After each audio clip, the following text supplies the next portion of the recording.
Bienvenidos a Crímenes Nocturnos. Hace más de un siglo que los crímenes de Cayetano Santos Godoy inquietaron a toda Argentina. Este joven asesino de 16 años, apodado El 20 por su destreza, se convirtió en una figura casi mítica, una leyenda oscura que capturó la atención incluso de los criminólogos de la época. Lo asociaron con la teoría de Lombroso sobre el criminal nato, siendo considerado el primer asesino documentado en Argentina.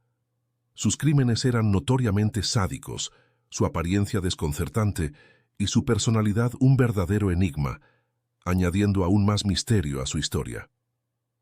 Cayetano Santos Godino nació en Buenos Aires, Argentina, el 31 de octubre de 1896. Hijo de inmigrantes italianos, creció en los precarios conventillos de la ciudad, en condiciones extremadamente miserables. Estas casas de un solo piso albergaban a más de 12 personas, y según el censo municipal de 1904, casi un 30% de ellas no tenían baño. La mayoría de los inquilinos eran obreros que, a su vez, subarrendaban las habitaciones sobrantes o colocaban colchones en los patios para que otros trabajadores pudieran pasar la noche. El padre de Cayetano, Fiore Godino, era un farolero y albañil alcohólico. Junto a su esposa, Lucía Rufo, tuvieron 9 hijos, aunque algunas fuentes aseguran que fueron un total de 10.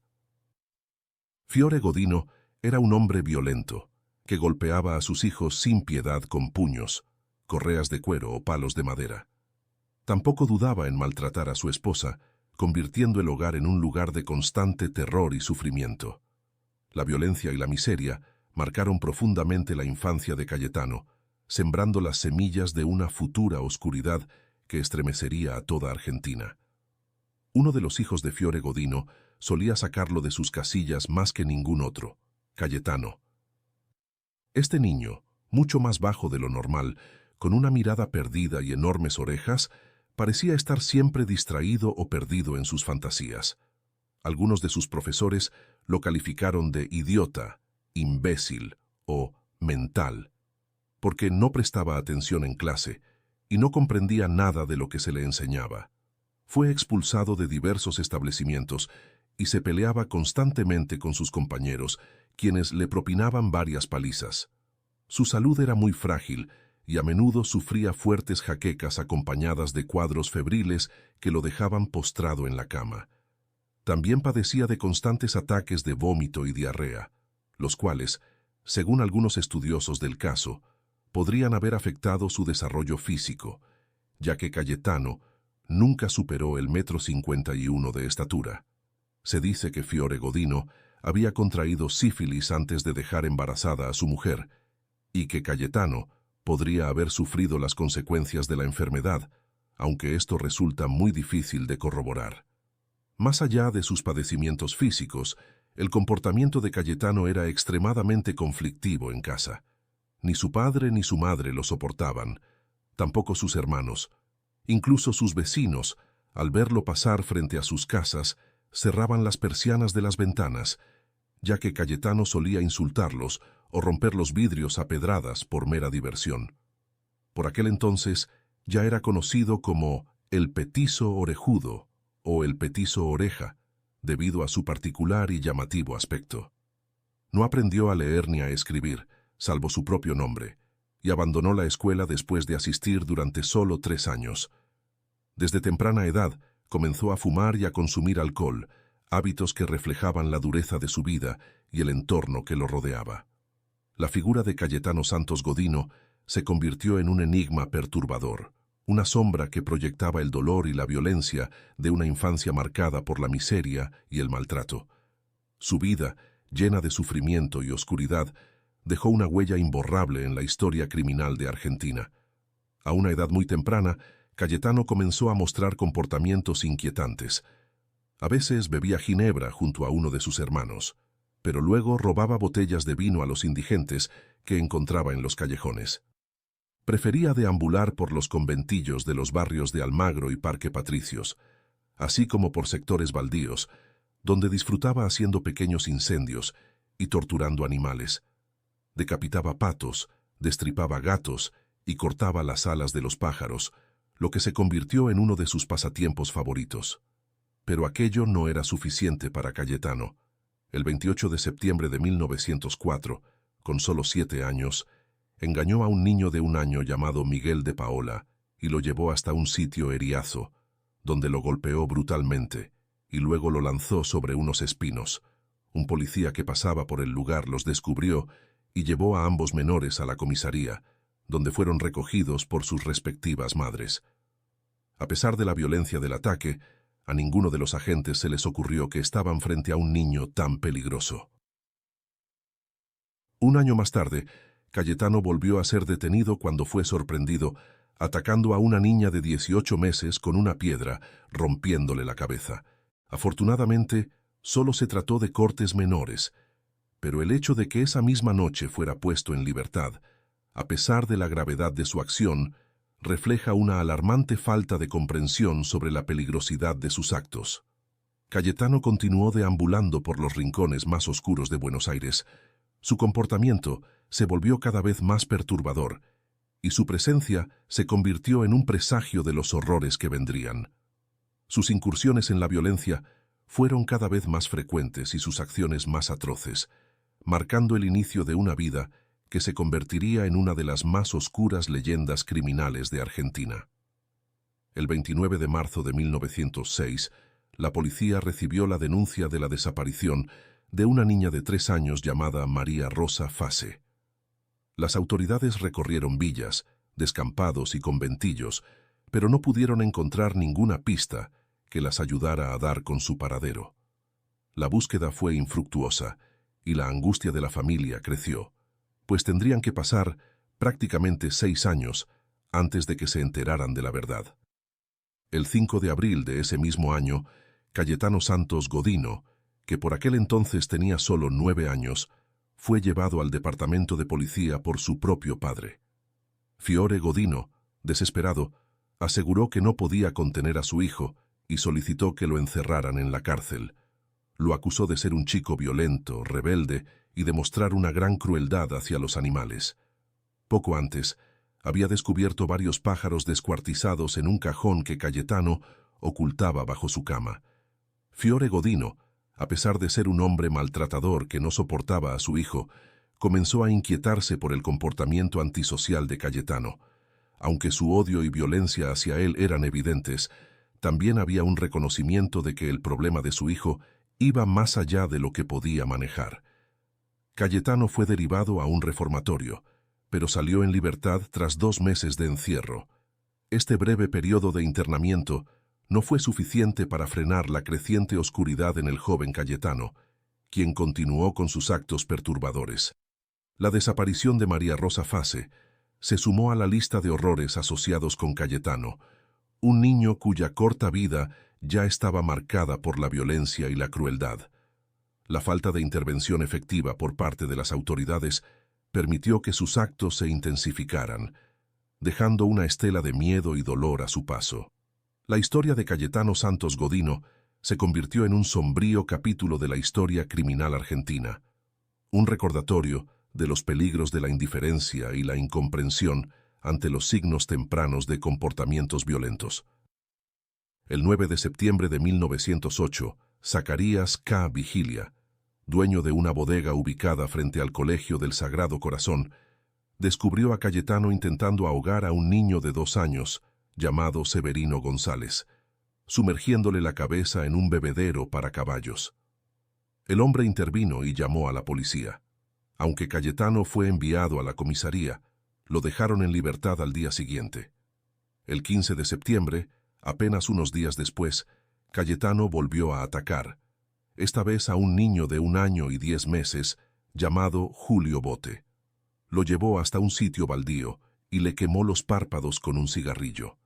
La madre del niño, que lo estaba buscando desesperadamente, lo sorprendió, pero Cayetano logró huir. Su comportamiento era cada vez más perturbador. Pasaba todo el día vagando por el barrio, delinquiendo y emborrachándose con frecuencia. Sus padres, agotados por la situación, decidieron enviarlo nuevamente a un reformatorio, esta vez a la colonia de menores Marcos Paz. Cayetano ingresó a la edad de 12 años. Aunque asistía a clases obligatorias y aprendió a reconocer algunas letras y contar hasta 100, generalmente se fugaba de las instalaciones para terminar bebiendo en la calle. En Marcos Paz, las fugas de Cayetano eran frecuentes. Cada vez que lograba escapar, regresaba a su vida errante, sumergiéndose en el alcohol y cometiendo pequeños delitos. Su tiempo en el reformatorio no logró cambiar su comportamiento, y cada intento de rehabilitación parecía insuficiente frente a la creciente oscuridad que lo dominaba. La vida de Cayetano Santos Godino siguió un curso de violencia y crimen que pocos podían haber imaginado para un niño tan joven. Sus actos no solo aterrorizaban a su comunidad, sino que también dejaban una marca indeleble en la historia criminal de Argentina. La incapacidad de las instituciones para contenerlo y rehabilitarlo permitió que su leyenda negra continuara creciendo, convirtiéndolo en una figura mítica y siniestra en el imaginario colectivo del país. El 9 de septiembre de 1908, Zacarías K. Vigilia, el dueño de una bodega situada frente al Colegio del Sagrado Corazón, se topó con una escena espeluznante. Cayetano estaba intentando ahogar a un niño de 2 años llamado Severino González, sumergiéndole la cabeza en un bebedero para caballos. Rápidamente, el hombre intervino y llamó a la policía. Sin embargo, a pesar de la gravedad del incidente, Cayetano fue liberado al día siguiente. Pero el joven no tardó en volver a sus terribles actos. El 15 de septiembre atacó a otro niño, esta vez a un pequeño de 1 año y 10 meses llamado Julio Bote. Lo llevó hasta un terreno baldío y le quemó los párpados con un cigarrillo.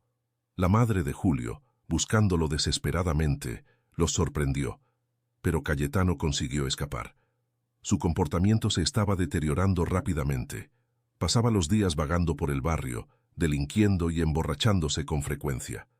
Sus padres, ya sin saber qué hacer, decidieron enviarlo nuevamente a un reformatorio, esta vez a la colonia de menores Marcos Paz. Cayetano ingresó allí a la edad de 12 años.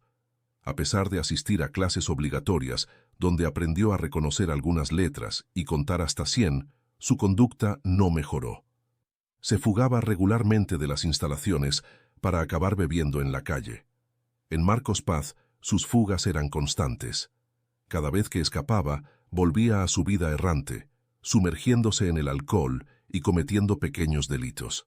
Su estancia en el reformatorio no logró cambiar su comportamiento, y cada intento de rehabilitación parecía insuficiente frente a la creciente oscuridad que lo dominaba. La vida de Cayetano Santos Godino siguió un curso de violencia y crimen que pocos podían haber imaginado para un niño tan joven. Sus actos no solo aterrorizaban a su comunidad, sino que también dejaban una marca indeleble en la historia criminal de Argentina. La incapacidad de las instituciones para contenerlo y rehabilitarlo permitió que su leyenda negra continuara creciendo, convirtiéndolo en una figura mítica y siniestra en el imaginario colectivo del país. Mientras tanto, la desaparición de María Rosa Fase, ocurrida años antes, seguía siendo un misterio sin resolver. La angustia de su familia permanecía, y la sombra de Cayetano Santos Godino se alargaba cada vez más, envolviendo a Buenos Aires en una atmósfera de miedo y desconcierto. Los esfuerzos por contener su destructiva naturaleza parecían en vano, y cada nuevo ataque reforzaba la imagen de un niño atrapado en un ciclo interminable de violencia y maldad. El 7 de marzo de 1912, una tragedia estremeció a Buenos Aires cuando una niña de 5 años, llamada Reina Bonita Vainikov, fue encontrada en plena calle envuelta en llamas. Alguien la había llevado a un lugar apartado y le prendió fuego al vestido con un fósforo. La pequeña, a pesar de los esfuerzos médicos, agonizó durante 16 días en el hospital hasta que finalmente falleció a causa de las graves quemaduras. Poco tiempo después, el 8 de noviembre del mismo año, un trabajador de una alfalfa sorprendió a Cayetano Santos Godino estrangulando con una soga que usaba a modo de cinturón a un niño de tan solo 2 años llamado Roberto Russo. Cayetano fue detenido y llevado a la comisaría, donde aseguró que había encontrado al menor atado de pies y manos y que solo intentaba liberarlo. Increíblemente, El adolescente quedó en libertad ese mismo día por falta de pruebas. Entre el 16 y el 20 de noviembre se registraron 2 nuevos ataques a menores. En ambos casos, los vecinos se percataron de los incidentes y lograron ahuyentar al agresor. Carmen Heaton y Catalina Nauliner, de 3 y 5 años de edad respectivamente, no sufrieron lesiones gracias a la intervención de la comunidad. Mientras tanto, la población bonaerense seguía impactada por los casos de Aurora Vainikov y otros ataques que aparecieron en las portadas de los periódicos de la época. Sin embargo, nadie podía imaginar que todos estos crímenes estaban conectados y que el responsable era la misma persona, el joven Cayetano Santos Godino. La creciente ola de violencia y los repetidos ataques a niños pequeños generaban un clima de miedo e incertidumbre. Los padres vigilaban a sus hijos con mayor atención y las comunidades se mantenían alerta, pero la identidad del perpetrador seguía siendo un misterio para todos. Los esfuerzos por capturar y detener al responsable parecían insuficientes, y cada nuevo incidente añadía más horror a la ya perturbadora leyenda de Cayetano Santos Godino. El 3 de diciembre de 1912, cerca de las 10 de la mañana, Pascual de Giordano había abierto su sastrería en el conventillo Progreso, número 2185. Su hijo de 3 años, Gesualdo Giordano, estaba sentado en la puerta de la casa. En un momento de descuido, Pascual perdió de vista a su pequeño por un par de minutos. Al ir a buscarlo, se dio cuenta de que había desaparecido. Desesperado, salió corriendo en busca de su hijo, recorriendo las calles sin poder encontrarlo. Tras recorrer varias calles, Pascual pasó frente a la Quinta Moreno, un lugar baldío de gran extensión, donde se cruzó con Cayetano Santos Godino. Le preguntó si había visto a su hijo, pero Cayetano le respondió que no, y le sugirió que acudiera a la policía. Angustiado, el padre continuó con su búsqueda mientras el petizo orejudo se alejaba del lugar. Horas más tarde, Pascual halló el cadáver de su hijo Gesualdo en el interior de la Quinta Moreno, cerca de unos escombros. El niño estaba atado y había sido estrangulado con una soga, la cual tenía 13 vueltas alrededor del cuello. Sin embargo, lo más perturbador del hallazgo fue descubrir que un clavo de 10 centímetros había sido enterrado en una de sus sienes, utilizando una roca que se encontraba en el lugar del crimen. La muerte de Gesualdo Giordano fue un golpe devastador para su familia y la comunidad.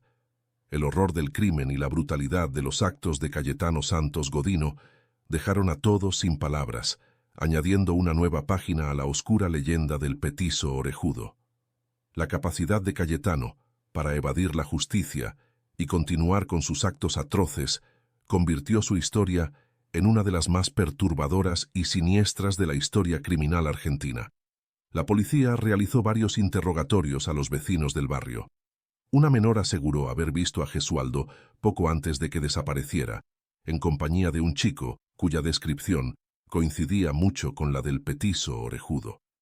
2 de los investigadores a cargo del caso, de apellidos Peiré y BCD, estaban cada vez más seguros de que este crimen estaba vinculado a los anteriores. Aunque Cayetano era el principal sospechoso, no tenían pruebas suficientes para detenerlo. Esa misma noche, en el conventillo Progreso número 2585, se llevó a cabo el velorio del pequeño Gesualdo. La familia, devastada por la terrible pérdida, fue acompañada por varios amigos y vecinos. En medio del dolor y el luto, algo inesperado ocurrió. Pascual, el padre de Gesualdo, vio cómo Cayetano entraba a la casa. Conocía al muchacho de vista, ya que vivía cerca y lo había visto varias veces por el sector. Pensó que venía a dar el pésame, pero lo que hizo Cayetano fue aterrador. Cayetano se acercó al ataúd donde yacía el cuerpo de Gesualdo.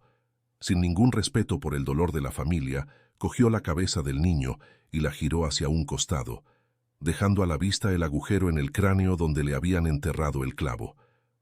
Pascual, aún en shock, no podía creer lo que veía. La frialdad y el descaro de Cayetano en ese momento eran incomprensibles, mostrando una vez más la profunda oscuridad que habitaba en él. Este acto macabro fue la gota que colmó el vaso. La comunidad, horrorizada por la audacia de Cayetano, comenzó a exigir justicia con más fuerza. Finalmente, la presión y el temor generalizado llevaron a las autoridades a tomar medidas más drásticas. La verdad sobre Cayetano Santos Godino, el petizo orejudo, estaba a punto de salir a la luz, revelando la magnitud de sus crímenes y dejando una marca indeleble en la historia de Buenos Aires. El caso de Gesualdo Giordano, junto con los anteriores ataques, terminaron por desenmascarar a uno de los asesinos más jóvenes y perturbadores de la historia argentina. Cayetano Santos Godino, con su comportamiento sádico e insensible, se convirtió en una figura infame, dejando tras de sí una estela de horror y tragedia que aún resuena en la memoria colectiva del país. Cuando el chico se echó a correr, aquello fue lo suficientemente sospechoso como para que los vecinos avisaran a la policía de inmediato. Pocas horas más tarde, la casa de la familia Godino fue allanada y Cayetano fue arrestado. Al ser registrado por los agentes, encontraron en uno de sus bolsillos un recorte de periódico que contenía la noticia del asesinato. Aunque Cayetano no sabía leer, reconoció la fotografía que acompañaba la nota. Dedujo que se trataba del asesinato que había cometido y decidió guardarla, sintiéndose importante por aparecer en la noticia. Las pruebas en su contra eran abrumadoras.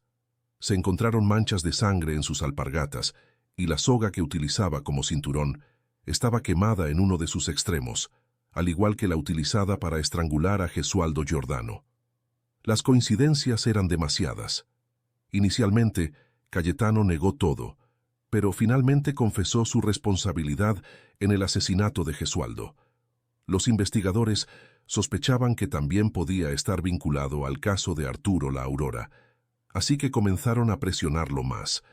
Bajo esta presión, el muchacho admitió haber asesinado a Arturo La Aurora, sumando así otro crimen a su ya escalofriante lista. El arresto de Cayetano Santos Godino marcó el final de su reinado de terror en Buenos Aires. La confesión de sus crímenes y las pruebas encontradas pusieron de manifiesto la verdadera naturaleza de su peligrosidad.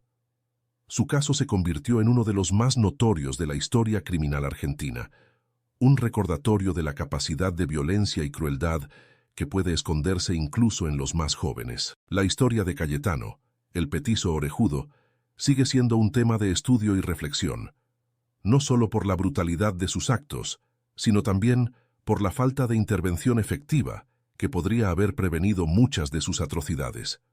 Su vida y crímenes dejaron una profunda impresión en la memoria colectiva de Argentina, sirviendo como una advertencia sobre los peligros de la indiferencia y la necesidad de atención y cuidado hacia los jóvenes en situaciones de riesgo.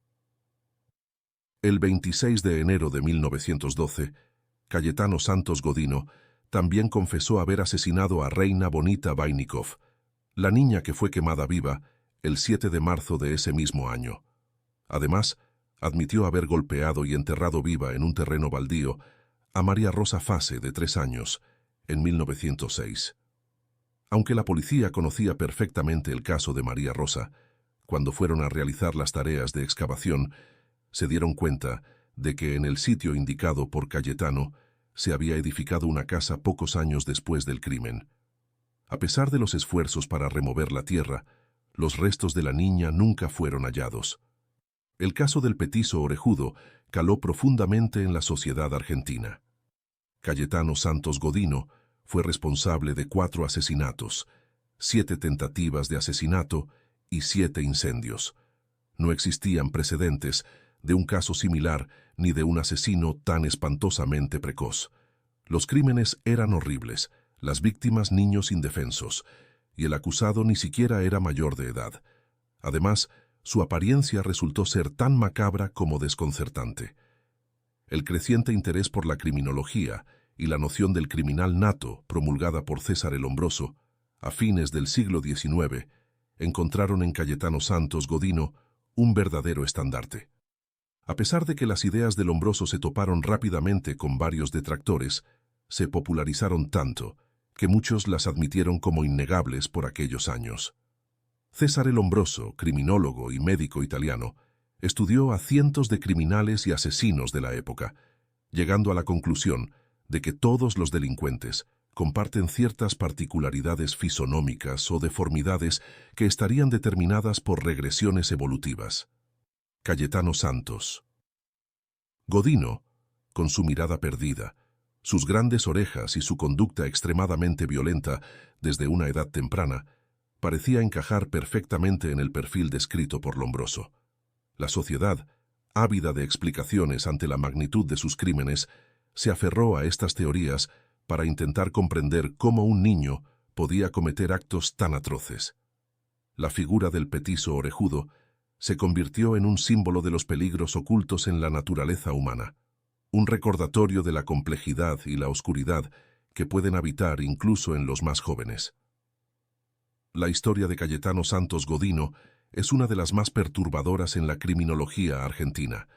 Su vida y sus crímenes dejaron una marca indeleble en la memoria colectiva del país, y su caso sigue siendo estudiado y debatido por expertos y aficionados a la criminología. La falta de intervención efectiva y la ausencia de un sistema que pudiera haber detectado y tratado sus tendencias violentas a tiempo resuenan como una advertencia sobre la importancia de la prevención y la atención temprana en situaciones de riesgo. César el Lombroso postuló que los delincuentes siempre tendrían características físicas que los identificarían como tales, como mandíbulas prominentes, mirada furtiva, altos, orejas grandes y labios carnosos. Cayetano Santos Godino encajaba perfectamente en esta hipótesis, siendo descrito como un asesino impasible que no mostraba arrepentimiento por sus terribles crímenes. Estudios médicos revelaron características físicas como orejas grandes, brazos algo más largos de lo normal y un tamaño de pene desmesurado, todas registradas para estudios basados en la teoría del Lombroso y el positivismo criminológico. A pesar de haber sufrido numerosas golpizas por parte de su padre, se determinó que no había sufrido daño cerebral significativo. Ressler, Cayetano Santos Godino, podría clasificarse como un asesino serial de tipo hedonista, caracterizado por obtener placer de la tortura y el sufrimiento de sus víctimas. Utilizaba su apariencia inocente para ganarse la confianza de los niños, seleccionándolos estratégicamente por su vulnerabilidad. Esto le permitía llevarlos a lugares aislados donde los atacaba, utilizando la soga como método para inmovilizar y prolongar sus crueles actos. Aunque en ocasiones actuaba impulsivamente, mostraba un grado de planificación y astucia al llevar a cabo sus crímenes, según revelaron sus declaraciones ante la policía. Cayetano Santos Godino, hacia mediados de 1970, podría ser caracterizado como un asesino mixto debido a la combinación de comportamientos tanto organizados como desorganizados en sus crímenes. Aunque sus acciones mostraban cierta planificación y astucia al ganarse la confianza de sus víctimas y llevarlas a lugares aislados, también actuaba impulsivamente en ocasiones. Esta combinación de comportamientos es típica de los asesinos mixtos, que presentan una variedad de métodos y grados de planificación en sus crímenes. La sociedad de la época, influenciada en gran medida por la prensa y la narrativa de los medios, lo retrató como un monstruo sin redención, enfocándose en sus actos sádicos y perturbadores, como masturbarse frente a los cadáveres y durante la perpetración de incendios. Esto lo convirtió no solo en un asesino cruel, sino también en un pirómano. Sin embargo, también se planteó el debate sobre si Cayetano Santos Godino era simplemente un monstruo o también una víctima de circunstancias y de su entorno. Este debate fue discutido en la comunidad científica y en círculos intelectuales, explorando las posibles causas y factores que contribuyeron a su comportamiento aberrante. El 31 de octubre de 1914, Cayetano fue absuelto por el juez Ramos Mejía, considerándolo penalmente no responsable, y lo enviaron al Hospicio de las Mercedes, específicamente al pabellón de alienados mentales por tiempo indeterminado. Esto implicaba que probablemente nunca recuperaría la libertad. Sin embargo, la presencia del afamado petiso orejudo en ese lugar resultó inquietante. Deambulaba por los pasillos observando a los otros internos de manera amenazante, e incluso intentó asesinar a 2 de ellos. Como resultado, el Ministerio Público decidió trasladarlo a la Penitenciaría Nacional. El 18 de marzo de 1923 fue nuevamente trasladado, esta vez al penal de Ushuaia en Tierra del Fuego, más conocido como la cárcel del fin del mundo. Las condiciones de esta prisión eran extremadamente duras. La temperatura en las celdas podía descender hasta los 10 grados, a pesar de las estufas encendidas. La cárcel había sido inaugurada.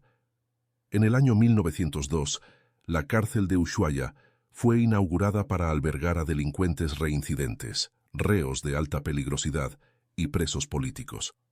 La estancia de Cayetano en esta cárcel fue extremadamente dura y solitaria. Su familia nunca lo visitó. Temiendo el repudio social, decidieron regresar a Italia y lo dejaron abandonado a su suerte. No tenía amigos y era constantemente insultado, golpeado y violado por varios compañeros que lo despreciaban, supuestamente por ser un soplón de los guardias. En 1927 fue sometido a una cirugía para reducir el tamaño de sus orejas. Esta decisión no fue estética, estaba inspirada en las ideas positivistas de la época, que sugerían que corrigiendo este defecto físico, su comportamiento conflictivo podría disminuir. Sin embargo, la intervención quirúrgica no tuvo ningún efecto.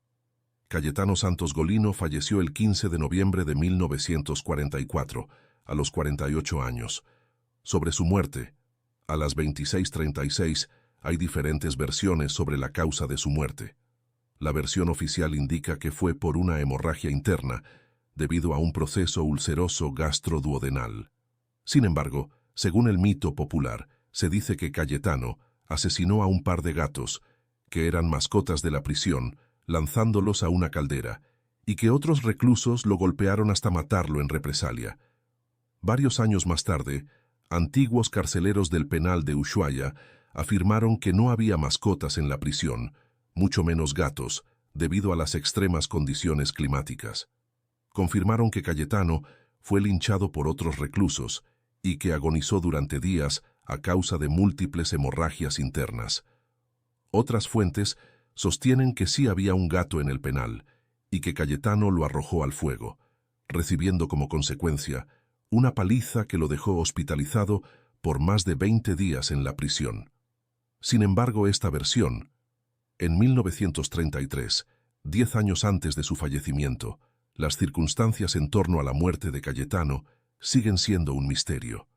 Fue enterrado en el cementerio del penal de Ushuaia, pero tras su cierre en 1947, su tumba fue profanada y desconocidos robaron la cruz, la placa y su cadáver. Durante décadas, se rumoreó que algunos empleados penitenciarios de alto rango habían adquirido sus huesos como un macabro souvenir de uno de los criminales más famosos de la historia argentina, utilizándolos como adornos o incluso papeles. Independientemente de si es otra oscura leyenda en torno al caso, lo cierto es que ninguno de estos restos ha sido recuperado. En el libro Petiso Orejudo Documento Final, escrito por Leonel Contreras, se sugiere que Arturo La Aurora podría no haber sido una víctima de Cayetano Santos Golino. La Aurora fue asesinado. El 26 de enero de 1912, el cuerpo de Arturo La Aurora fue encontrado en el interior de una casa abandonada, estrangulado con un trozo de cordón, al igual que el resto de los menores. Sin embargo, hay una diferencia crucial en el perfil de esta víctima. La Aurora tenía 13 años, mientras que los otros niños, tanto los asesinados como los sobrevivientes, tenían entre 1 y 5 años de edad. Cayetano, que ya era de estatura baja, seleccionaba a niños mucho más débiles que él. Los antecedentes de que la policía de la época inicialmente vinculó este crimen a 2 hombres que dirigían redes de prostitución infantil solo aumentan las sospechas. Aunque Cayetano inicialmente se adjudicó el asesinato de Arturo La Aurora, posteriormente se retractó de esta confesión durante su estancia en el Hospicio de las Mercedes. Poco después de ser detenido, Cayetano Santos Golino fue interrogado por varios especialistas, y esta entrevista fue transcrita. ¿Es usted un muchacho desgraciado o feliz? Feliz. ¿No siente usted remordimiento de conciencia por los hechos que ha cometido? No entiendo lo que ustedes me preguntan. ¿No sabe lo que es remordimiento? No, señores. ¿Piensa usted que tiene derecho a matar niños? No soy el único, otros también lo hacen. ¿Por qué matara usted a los niños? Porque me gustaba. ¿Por qué buscaba usted los terrenos baldíos o una casa deshabitada para cometer sus atentados? Porque así nadie me veía. ¿Por qué huía después de matar a los niños y de producir los incendios? Porque no quería que me agarrara la policía. ¿Con qué objeto fue usted a la casa del niño Jordan el mismo día que lo mató? Porque tenía deseos de ver al muerto. ¿Con qué objeto tocó usted la cabeza al muerto? Para ver si tenía el clavo. ¿Piensa usted que será castigado por sus delitos? He oído decir que me condenarán a 20 años de cárcel y que si no fuera menor de edad me pegarían 4 tiros. ¿Se animaría usted a matar a algunos niños o idiotas de las Mercedes? Sí, señores. ¿En qué parajes los mataría? En la quinta del establecimiento. ¿Cómo haría usted para matarlos? Les pegaría con un palo en la cabeza y lo dejaría al lado del niño para hacer creer que el palo le cayó por casualidad. ¿Dónde le gustaría más a usted vivir, en este asilo o en la cárcel? En la cárcel. ¿Por qué? Porque aquí están los locos y yo no estoy loco. En 1933, 10 años antes de fallecer, las circunstancias en torno a la muerte de Cayetano siguen siendo un misterio. Fue enterrado en el cementerio del penal de Ushuaia, pero tras su cierre en 1947, su tumba fue profanada y desconocidos robaron la cruz, la placa y también su cadáver.